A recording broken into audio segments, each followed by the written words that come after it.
Hi, my name's Andrew. I'm 25 years old and I'm studying product design engineering here at Swinburne University, which is a mix between industrial design and mechanical engineering. I did my placement at Integra Systems, which is a sheet metal company over in Broadmeadows, and my position there was designing prototypes for new products. So what were the benefits from my placement? Well, there was heaps, but the main ones were the real responsibility that they gave me. It was much more than I expected, which was a bit daunting at the first, but that's how it's going to be in a real job.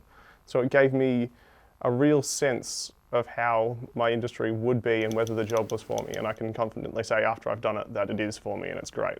But what will help me get a placement? Is it work experience, grades, or other factors? Well, I think it's really important to just throw yourself at it. It doesn't matter if you've had a job in the industry before. This is for you to get experience, and grades they'll definitely look at, but it's more about other factors. If you can prove that this job is right for you, or you have other experience such as a hobby designing cars, and you think that might not even be relevant to what you're doing, bring it along and show people that you care about the stuff. How should I prepare for a placement? There's an online module called Career Start.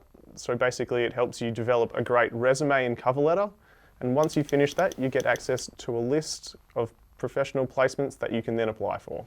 So what are companies looking for in a placement candidate? And is it competitive?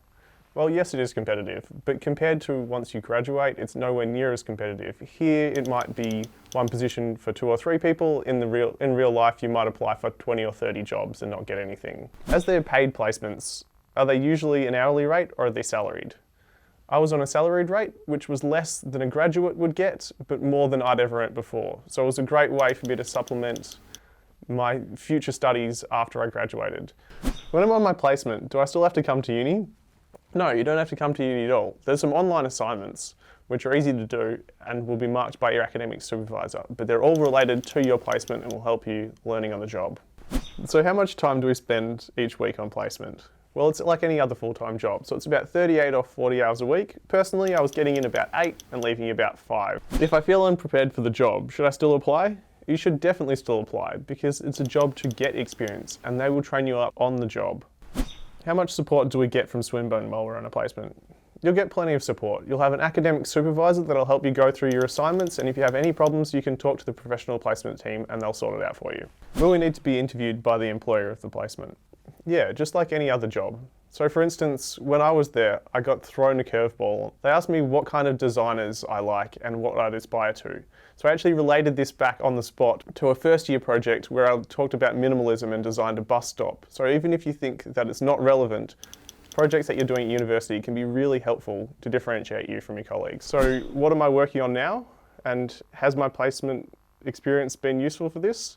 Definitely. So I'm currently still working at Integra Systems a couple of days a week and I'm finishing my course here. But as soon as I graduate, I'm going to be working on my own startup called H5 Homes. If I have a message for students who are considering doing a placement through Swinburne, what would I say? I'd say just go for it. It doesn't matter how much experience you have. Throw yourself out there and I'm sure it'll turn out great.